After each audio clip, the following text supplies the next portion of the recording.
jaarama Ousmane Sonko ku soxorul neel jaarama.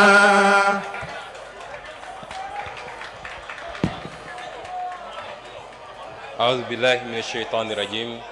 Bismillahir rahmanir rahim. Wassalatu wassalamu ala rasulillah. déglu. Mbokk yi assalamu alaikum wa rahmatullah.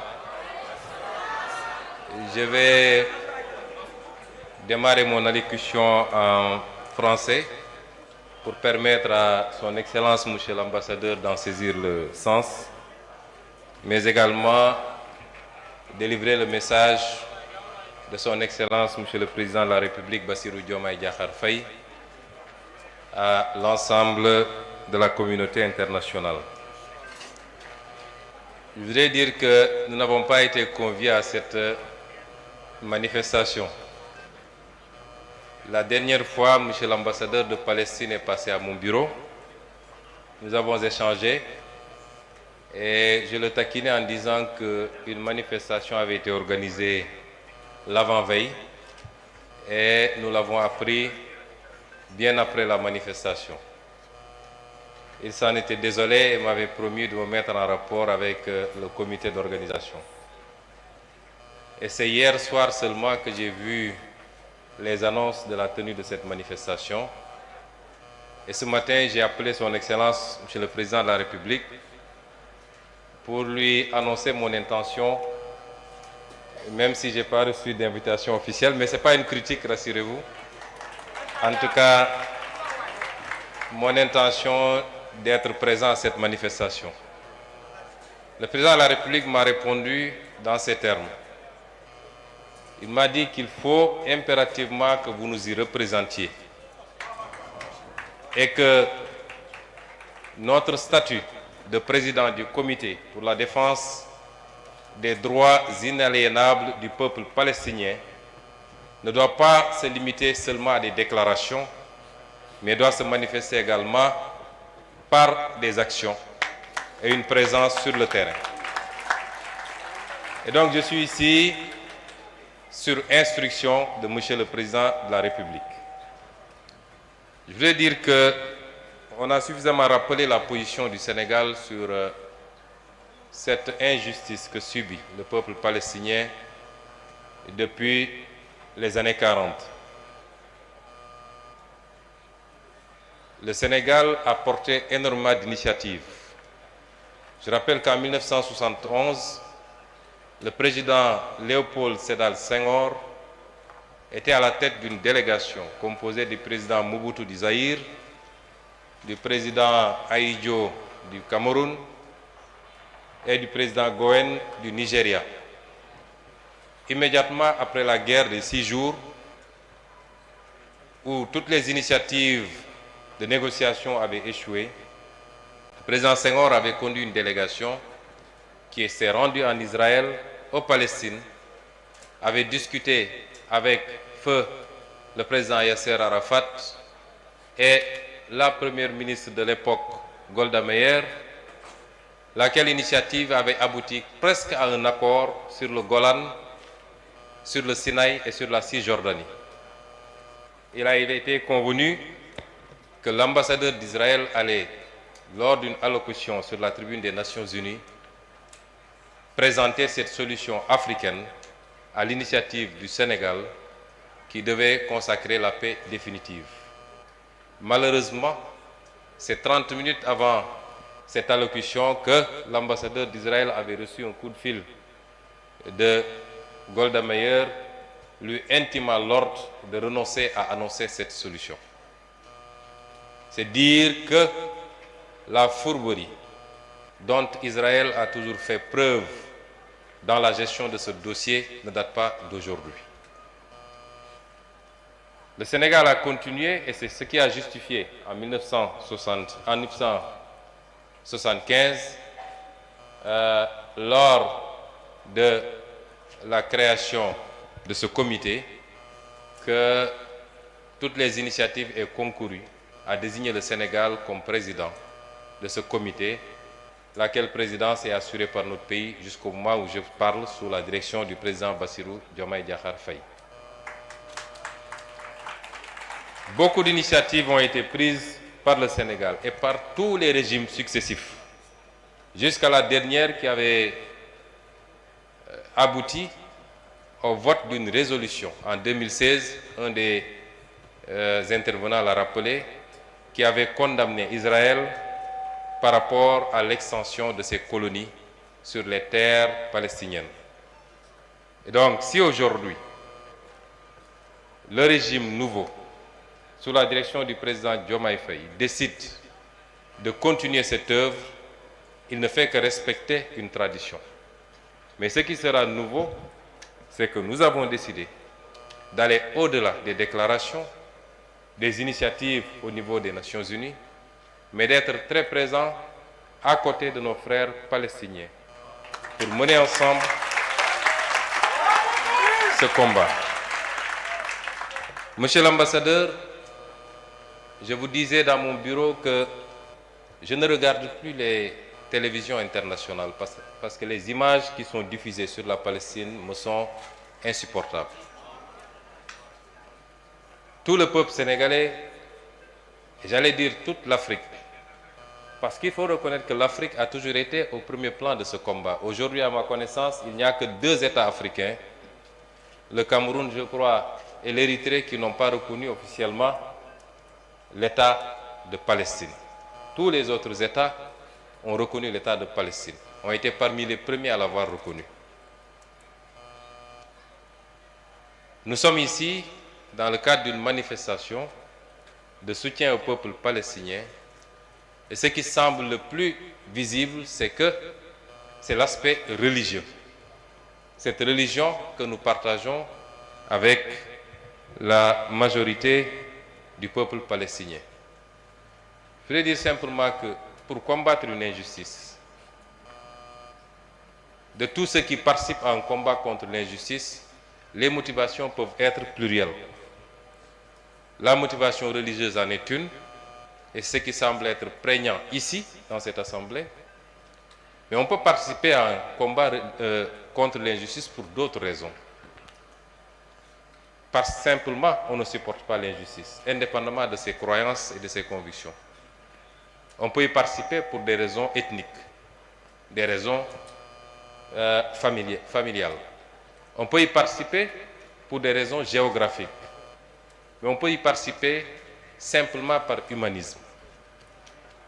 Et l'aspect religieux ne peut pas être enlevé, en tout cas ne peut pas être dénié. On ne peut pas dénier l'aspect religieux dans cette problématique qui se pose et qui se pose depuis très longtemps. Certains historiens voudraient l'enlever totalement. Mais le problème n'est pas seulement religieux. Il est éminemment également politique. Il est humain simplement. Et c'est pourquoi aujourd'hui, dans la stratégie, il nous faut penser à être le plus large possible. Le président Senghor, qui a pris toutes les initiatives que nous saluons, il n'était pas musulman. Il n'était pas tenu de le faire. Pourtant, il l'a fait.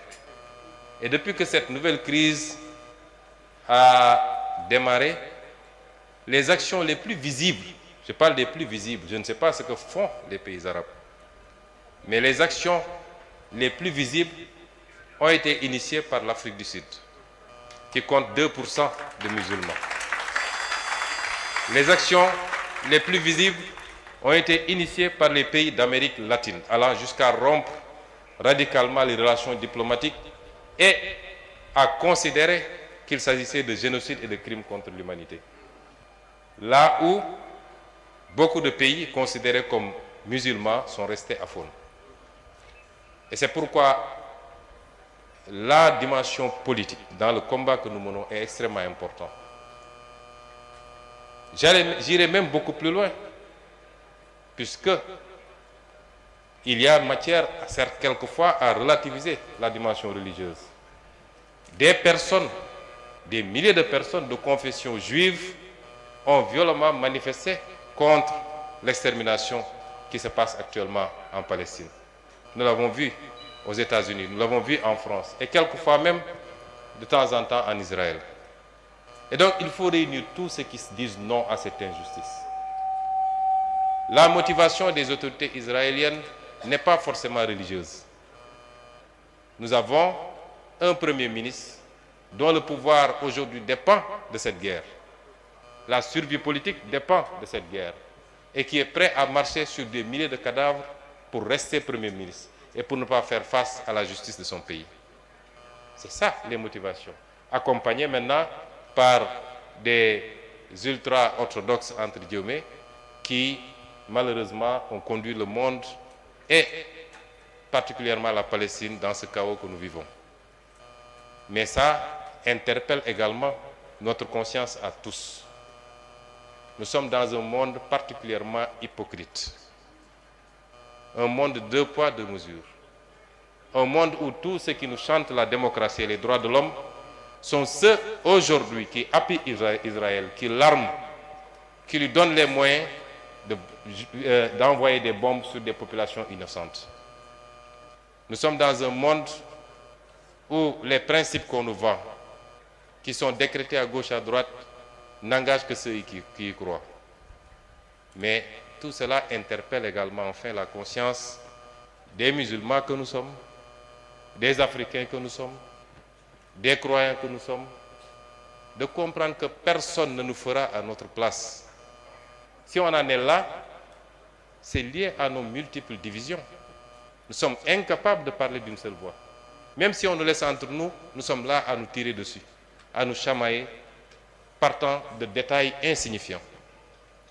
Je suis plus croyant que d'autres, j'ai la vérité infuse, les autres sont dans l'ignorance totale.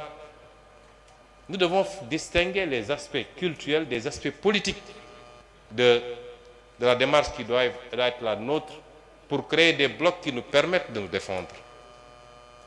Et je parle au double sens de croyants que nous sommes, quelle que soit notre croyance, et d'Africains que nous sommes. Regardez ce qui se passe aujourd'hui en Afrique. Les Africains sont sur les réseaux sociaux en train de se tirer dessus, sur des détails insignifiants, alors que nous sommes à tous les niveaux les derniers de ce monde.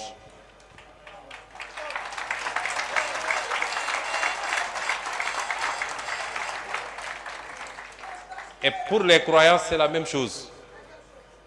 Et pourtant, pour les musulmans que nous sommes, le Coran nous avait déjà averti des conséquences de la division.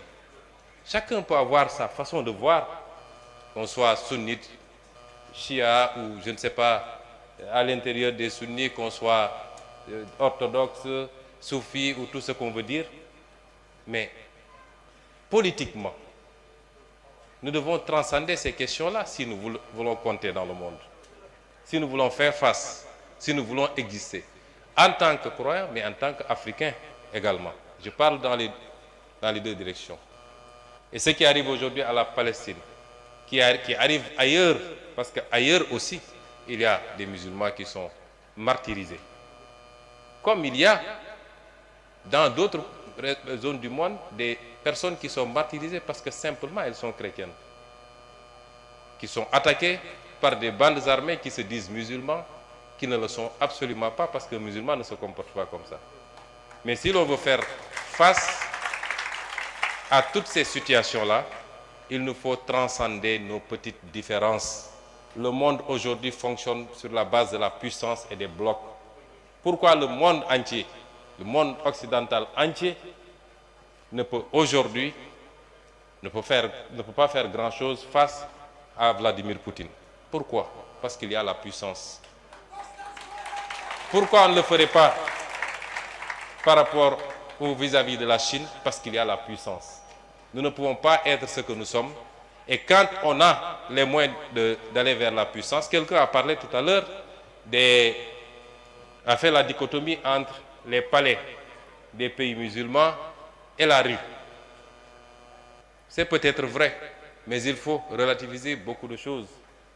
La question qu'on se pose, c'est que les pays musulmans qui ont des moyens, est-ce qu'on ne les a pas trop habitués au luxe maintenant? De sorte que personne ne veut plus perdre ses avantages et personne ne veut plus prendre des risques. La vraie problématique se pose à ce niveau-là. Et c'est pourquoi je réitère toute notre douleur et notre peine face à cette situation que vivent nos frères palestiniens. Nous le dénonçons en tant que croyants, mais nous considérons qu'il faut avoir une approche très politique. Le pape François a dénoncé, a condamné et a réclamé 2 États viables. D'autres convictions religieuses l'ont fait. Il faut aujourd'hui rassembler tous ceux qui dénoncent cette injustice, travailler à une solution politique, qui est une solution d'isolement de l'État d'Israël. Isolement politique. Si la CPI a pu condamner pour crime contre l'humanité le Premier ministre israélien actuel, c'est parce que l'Afrique du Sud a fait ce que nous aurions dû faire tous pays musulmans pour obtenir ce résultat-là.